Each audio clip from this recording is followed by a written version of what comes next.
I am Optimus Prime, and I send this message to any surviving Autobots taking refuge among the stars. 트랜스포머 시리즈의 전반적인 스포일러가 포함되어 있습니다.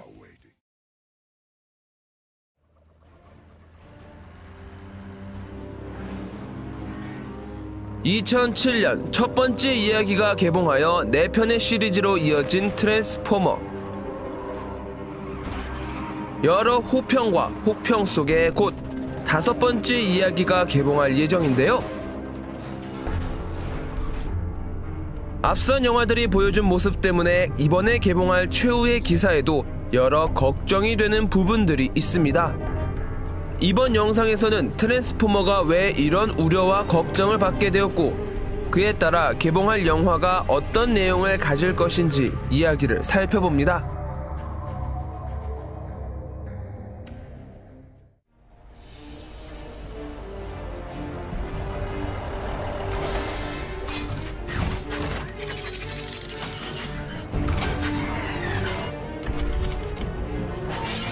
트랜스포머가 첫 개봉할 당시 많은 사람들이 충격을 받았습니다. 자동차가 로봇으로 변하는 모습이 CG로 구현됐을 때 생각 이상의 모습을 보여주었기 때문입니다. 할리우드가 보여줄 수 있는 기술력의 끝은 어디까지인가에 대한 극찬이 이어졌죠. 1편으로 약 7억, 시리즈로 약 37억 달러를 벌어들였으며 흥행이 보증됐기에 계속해서 다음 이야기가 제작되고 있습니다. 그러나 흥행과는 별도의 이유로 트랜스포머 시리즈는 많은 이야기를 듣고 있는데요. 그 이유는 바로 부족한 개연성 때문입니다.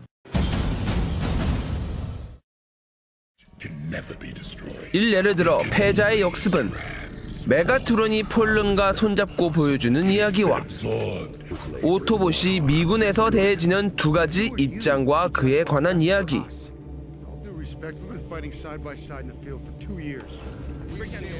샘 윗위키의 시점에서 다뤄지는 인물 이야기가 각기 다르게 진행됩니다. 이것이 한 씬에서 겹쳐지게 되었을 때 옵티머스가 죽게 되고, 메가트론과 폴르는 계획에 따라 움직이게 되는데요. 이를 저지하기 위해 프라임이 필요했고, 그 방법은 다름 아닌 샘 윗위키가 죽음의 문턱에 섰을 때 환상을 겪고 힘을 얻어 그를 부활시키는 이야기가 돼버린 것입니다. You have fought for Optimus, our last descendant, with courage and with sacrifice. The virtues of a leader.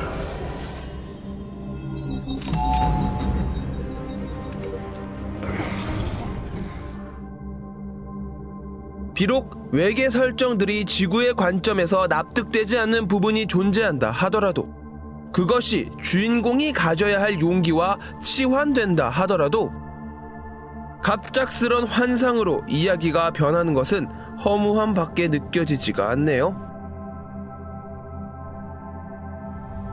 현재 할리우드가 세우고 있는 시리즈들은 다음 영화에 대한 부분을 할당해 하나의 사건이 곧 다음 사건으로 연결되는 이야기를 보여주는데,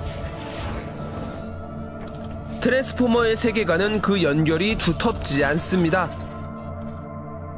메가트론이 매번 등장하여 옵티머스를 궁지에 몰아넣지만, 옵티머스는 인간에 의해 각성하여 메가트론과 그 일당을 물리치는 이야기로 계속 이어졌습니다. 시리즈에 힘이 없고 그 덕분에 디셉티콘의 매력이 뚝 떨어지게 됩니다. 오토봇과 제대로 대립을 할 수 없기 때문이죠. 이 점을 알고 있어서인지 메가트론과 외부의 존재를 엮는 과정을 통해 비중을 얻게 만드는데, 그 존재들은 해당 영화에서만 등장하고 사라지기에 단지 지구의 개입을 도와주는 장치로 쓰여진 모습밖에 보여지지 않네요.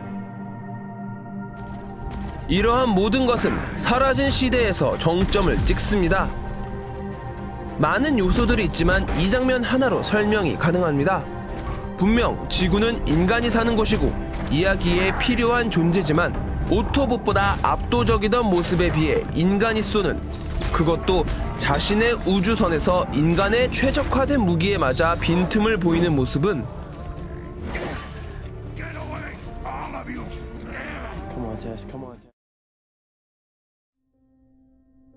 그렇기 때문에 곧 개봉할 영화에 거는 우려와 기대가 있는데요. 과연 어떻게 이야기를 진행시킬 것인가? 여태까지 보여준 개연성 파괴들을 상쇄할 수 있을 것인가에 대한 우려입니다. 더 이상 자동차가 로봇으로 변하는 모습은 관객에게 새로운 충격을 주지 않습니다. 여기서 펑, 저기서 펑 하다가 인물의 뜬금없는 개입으로 이야기가 끝나지 않을까 생각이 드는 것이죠. 여태껏 보여준 시리즈들이 다 이런 모습이었기에 기대를 갖지 못하게 하는 요인이기도 합니다. 그럼에도 불구하고 몇 가지 기대되는 점이 있습니다. 사라진 시대의 결말 부분에서 옵티머스는 자신을 만든 창조주를 찾아 지구를 떠났습니다. 그런 그가 우주의 죽은 모습으로 떠다니는 장면은 그 사이에 어떤 일이 일어났을까에 물음을 갖게 하고, 범블비를 공격하는 모습은 그가 우주에서 있었던 일이 어떻게 작용하여 이러한 장면을 보여주는 것일까에 대한 점이 남게 되죠. 이뿐만 아니라 예고편에서는 매우 특징적인 모습을 볼 수 있었는데 이 모습은 예전부터 트랜스포머들이 지구에 존재했다. 그리고 그들은 역사의 한켠에 있었다는 점을 보여줍니다. 그 중에서도 1900년대를 더욱 주목해야 합니다. 앞선 영화들에서 꾸준히 과거 트랜스포머의 존재에 대해 알려졌고 심지어 공룡의 모습으로도 등장했는데도 대체 왜 1900년대를 더욱 주목해야 할까요? 그것은 트랜스포머의 특징 때문입니다. 외계 생명체지만 기계와 가깝기 때문에 앞선 시대의 트랜스포머들은 그 당시 환경과 어울리지 못했습니다. I was expecting a giant car.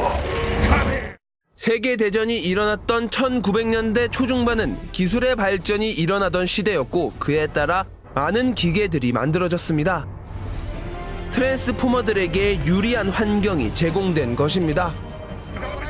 제트파이어는 이러한 말을 했습니다. My father, while he was a wheel, the first wheel. Do you know what he transformed into? Nothing! 이 장면은 트랜스포머들이 본격적으로 활동할 수 있는 발판이 만들어진 시대가 그 당시부터였음을 알려주는 것입니다. 변신이 가능한 기계가 생겼으니까요. 더불어 이런 이야기도 하죠. Tell me, is that robot civil war still going on? 제트파이어가 마지막으로 스캔한 기체의 모델명은 블랙버드. 이 모델은 1964년 생산되어 배치된 미국의 초음속 정찰기입니다. 즉, 냉전 시대까지 트랜스포머들이 영향을 주고 있었다는 점을 예상해 볼 수 있고, 이 점과 관련된 내용이 다뤄지지 않을까 생각이 드는 것이죠. 앞서 언급했던 세계관의 부실한 연결점을 더욱 두텁게 하는 설정이 될 것이며, 그러기 위해 과거의 세계관을 만진다는 것인데 그들의 물리적인 크기가 크기인 만큼 어떤 점으로 역사에 작용했을지가 무척 궁금해지고, 영화에 등장한 대다수의 인물들이 트랜스포머가 역사에 관여했다는 점을 몰랐던 만큼 암암리에 진행된 사건들일까, 혹 은밀한 싸움이었을까에 대한 이야기의 진행이 기대되는 것입니다. 모든 사람들의 기억을 지울 수는 없었을 테니까요.